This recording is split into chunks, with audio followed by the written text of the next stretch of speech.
Hello दोस्तों, welcome two movie honour. और आज मैं एक्सप्लेन करूंगा इट वेलकम टू डेरी के फाइनल एपिसोड को, जिसमें पेनीवाइज कितना पावरफुल है ये तुम्हें पता चलेगा और ये किस तरीके से मूवीज से कनेक्टेड है ये भी। पुराने एपिसोड्स को देखने के लिए प्लेलिस्ट की लिंक डिस्क्रिप्शन में है, जाकर सारे एपिसोड्स बिंज वॉच कर सकते हो। तो एपिसोड की शुरुआत होती है पूरे डेरी टाउन में फॉग हो गया है और ये चीज पेनीवाइज कर रहा था क्योंकि अब वो आजाद होने वाला है। अब वो स्कूल में जाता है जहाँ पर वो अनाउंस करता है कि स्कूल की छुट्टी हो गई है, जिसमें सीनियर बच्चे अपने घर जा सकते हैं पर छोटे बच्चे ऑडिटोरियम में इकट्ठा होंगे, जहां अब सारे बच्चे ऑडिटोरियम में आते हैं, जहां वो हरामी लड़कियों का ग्रुप भी होता है। अब स्टेज पर बच्चों को उनके प्रिंसिपल दिखाई देते हैं जो बोल रहे थे कि हमारे सामने आज एक स्पेशल गेस्ट आने वाले हैं, और ये बोलते ही पर्दा पूरा हट जाता है, जिससे पता चलता है कि पेनीवाइज ने पहले ही प्रिंसिपल को मार दिया था और वो बच्चों के सामने ही उस प्रिंसिपल की खोपड़ी उखाड़ देता है और उसे फेंक देता है। इससे सारे बच्चे काफी डर जाते हैं और भागने की कोशिश करते हैं,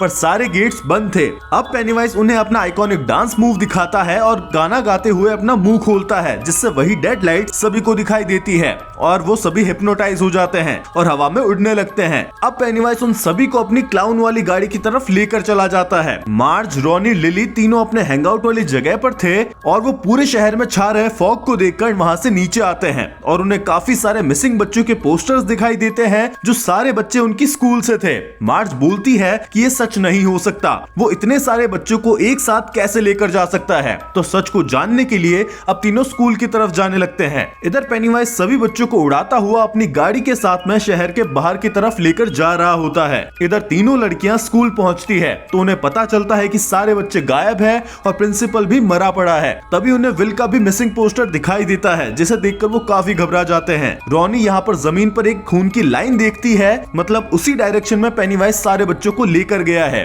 और वो डिसाइड करते हैं कि वो वहां पर जाकर पेनीवाइज को उस हथियार से मार देंगे। पर एक साइकिल पर ये तीनों इतनी दूर तक नहीं जा पा रहे थे तो उन्हें वहां पर एक ट्रक दिखाई देता है, जिसमें जाकर मार्ज इस ट्रक को चलाती है। उसने बस अपने अंकल को ट्रक चलाते हुए देखा था और उसके बेसिस पर अब वो ये ट्रक लेकर उस खून के निशान का पीछा करती है। इधर हैंडलन के पास में एक फोन आता है जो असल में पेनीवाइज ने ही किया था। वो उसे चिढ़ाता है और बताता है कि उसने विल को उठा लिया है और वो उसे बहुत ही मजे से खाएगा क्योंकि काले लोगों का मीट उसे बहुत ज्यादा मीठा लगता है। ये सुनकर हैंडलन का दिमाग खराब हो जाता है, पर वो कुछ भी नहीं कर सकता था। वो गुस्से में फोन तोड़ देता है। इधर हमें डिक दिखाया जाता है जो अब भूतों के दिखने से काफी ज्यादा परेशान हो गया था। अब उससे ये सब नहीं झेला जा रहा था और वो सुसाइड करने वाला था। वो अपने मुंह में बंदूक रखता ही है, पर तभी वहाँ पर हैंडलन आ जाता है। डिक उसकी बात नहीं सुनता क्योंकि वो कंफ्यूज था। उसे काफी भूत दिखाई दे रहे थे, पर हैंडलन उसे बताता है कि वो विल को उठाकर ले गया है। हैंडलन उससे काफी गिड़गिड़ाता है और कहता है कि मेरी हेल्प कर दो क्योंकि तुम्हारे बिना मेरी हेल्प कोई भी नहीं कर सकता। अब हैंडलन डिक को लेकर रोज के घर जाता है जहाँ पर शार्लेट पहले से थी। तब शार्लेट को पता चलता है कि पेनीवाइज विल को ले गया है तो वो हैंडलन को मारने लगती है क्योंकि इसमें वो उसी की गलती बताती है, क्योंकि उसने कहा था कि पेनीवाइज अब सोने चला गया है, सब सेफ है। तब रोज बोलती है कि अगर डिक अपनी पावर्स से पेनीवाइज को ढूंढ भी लेता है तो भी हम उसका कुछ भी नहीं बिगाड़ पाएंगे, पर अगर डिक उस हथियार को ढूंढ ले और उस हथियार को हम पिलर वाली जगह से एग्जैक्ट उतनी ही दूर तक गाड़ दे तो पिंजरा फिर से बन सकता है और इससे हम पेनीवाइज को रोक सकते हैं, क्योंकि वो हथियार भी उसी मीटियोर से बनाया हुआ है जिससे वो पिलर्स बनाए हुए थे। पर ये चीज उन्हें जल्दी करनी होगी क्योंकि शहर के बाउंड्री पर एक पाइन का पेड़ है। अगर पेनीवाइज ने उसे क्रॉस कर लिया तो ये पिंजरा कभी भी नहीं बन पाएगा और पेनीवाइज हमेशा के लिए आजाद हो जाएगा। पर डिक कहता है कि मेरी इस हालत में मैं ये काम कैसे कर सकता हूँ, तो रोज उसे एक रूट का काढ़ा बना कर देती है जिससे डिक की पावर्स एनहेंस होगी और उसे भूतों से भी छुटकारा मिल जाएगा। वो उसे वो काढ़ा पिलाती है और इससे डिक पर असर होने लगता है। अब डिक को मार्ज, लिली, रॉनी दिखाई देने लगती है।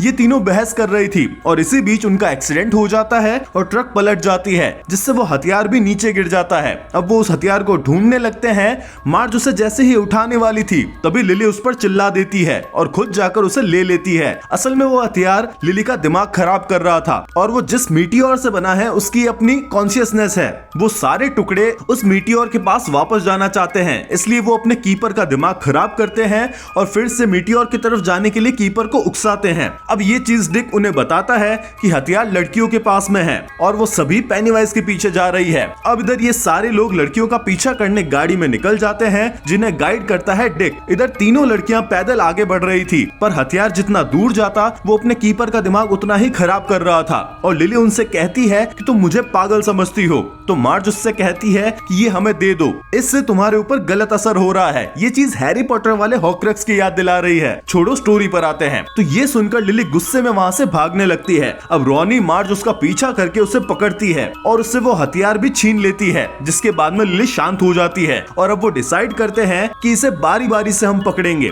ये भी सेम हॉर्क्रक्स जैसा था। तभी वो हथियार चमकने लगता है, मतलब पेनीवाइज कहीं पास में ही था। वो देखते हैं कि पेनीवाइज सभी बच्चों को नदी के पार लेकर जा रहा था। वो नदी इस फॉग और ठंड की वजह से जम गई थी। इधर डिक उन्हें बताता है कि पेनीवाइज नदी के पास आ चुका है। तो रोज कहती है कि इस स्पीड से तो वो पाइन के पेड़ को पार कर लेगा। डिक कहता है कि उसे पेनीवाइज भी दिखाई दे रहा है। तो हेनलन उससे कहता है कि तुम पेनीवाइज के माइंड में घुसकर उसे उलझा सकते हो, जिससे हमें थोड़ा टाइम मिल जाएगा। इधर लड़कियों को भी विल दिखाई देता है जिसे होश नहीं था।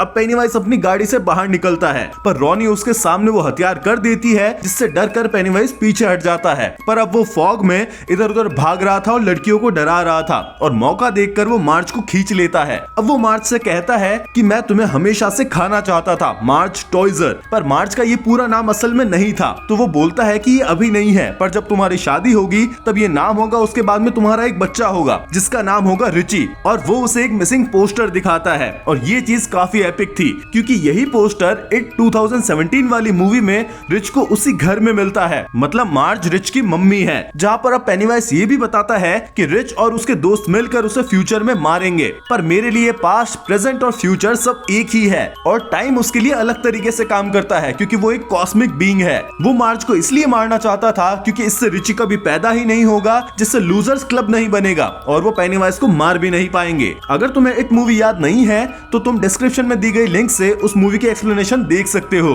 अब पेनीवाइज जैसे ही मार्ज को खाने लगता है वो फ्रीज हो जाता है, और मौका देखकर मार्ज वहां से भागकर अपने दोस्तों के पास चली जाती है। अब इधर सारे बच्चे भी नीचे आ गए थे और विल को भी होश आ गया था, और वैन में हेनलन के साथ में बाकी लोग भी आ गए थे। वो बच्चों को वैन में बिठाते हैं और बाकी बच्चों को घर जाने के लिए बोलते हैं। अब हेनलन और टैनियल उस हथियार को लेकर उसे गाड़ने के लिए पाइन के पेड़ की तरफ जाने लगते हैं, जो उनके सामने ही था। पर तभी उन पर गोलियां चलती है, जो असल में शॉ चलवा रहा था। पर गोली हेनलन को पांव पर लगती है और टैनियल की गर्दन पर लगती है, जिससे उसकी वहीं पर मौत हो जाती है। ये चीज देखकर बच्चे वापस वैन से बाहर आते हैं और हेनलन के पास जाते हैं। हेनलन वो हथियार विल को देता है और बोलता है कि फॉग से छुपते हुए जाकर उसे इस पेड़ के नीचे गाड़ देना, जिससे पेनीवाइज वापस सोने चला जाएगा। पर विल कहता है कि मैं ये नहीं कर सकता, मुझे डर लग रहा है क्योंकि मैं आपके जैसा नहीं हूँ। तो हेनलन बोलता है कि तुम्हें मेरे जैसे बनने की जरूरत भी नहीं है, तुम जो हो वही रहो, और उसे हिम्मत देता है। तो विल और बाकी दोस्त भागकर फॉग से होते हुए इस पेड़ की तरफ जाने लगते हैं, और आर्मी वाले अब हेनलन के पास आ जाते हैं।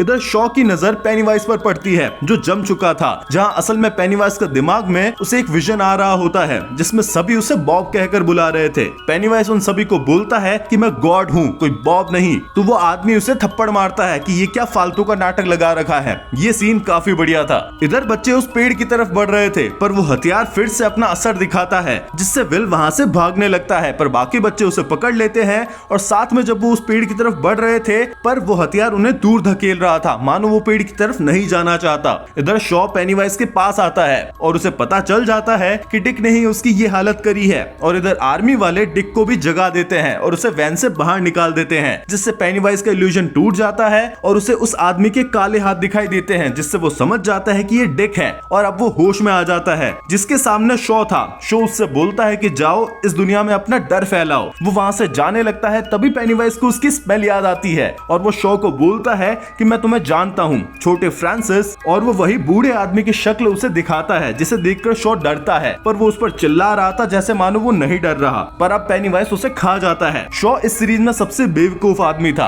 अब पेनीवाइज यहाँ से मजे मजे में भागने लगता है कि अब मैं आजाद हूँ। इधर आर्मी वाले बस ये सब देख रहे थे, और बाकी लोग भी सिर्फ देखने के अलावा कुछ भी नहीं कर पा रहे थे। तभी मौका देखकर हेनलन, डिक और हैंक आर्मी वालों से गन छीन लेते हैं। पेनीवाइज यहाँ बच्चों को लूजर्स बोलता हुआ बाय करता है कि मैं तो जा रहा हूँ। तभी हेनलन गन चलाता है और पेनीवाइज का भेजा खोल देता है, जिससे पेनीवाइज थोड़ी देर के लिए रुक जाता है, पर उसका सर फिर से आ जाता है और वो अपने डेड लाइट्स दिखाकर हेनलन को हिप्नोटाइज कर देता है। इधर बच्चे उस हथियार को गाड़ रहे थे, पर वो नहीं गाड़ पा रहे थे। तभी डिक को फिर से सेस्की का भूत दिखाई देता है, जिसके साथ में एक हीरो था, हमारा अपना रिची। ये रिची का भूत अपने सारे दोस्तों की तरफ भागता है और बीच रास्ते में पड़े पेनीवाइज को मिडिल फिंगर दिखाता है और उस हथियार को गाड़ने में अपनी दोस्तों की हेल्प करता है। ये देखकर पेनीवाइज पेनीवाइज एक चमगादड़ की तरह क्रीचर का रूप लेकर उनकी तरफ बढ़ने लगता है उन्हें रोकने, पर सारे बच्चे उस हथियार को जमीन में गाड़ देते हैं, जिससे पेनीवाइज पर एक एनर्जी बीम आती है और वो डेरी की तरफ खींचा चला जाता है क्योंकि अब वो पिंजरा कंप्लीट हो गया था। पेनीवाइज साइड में जाकर गिरता है, जिसका फेस अब चूर चूर होने लगता है।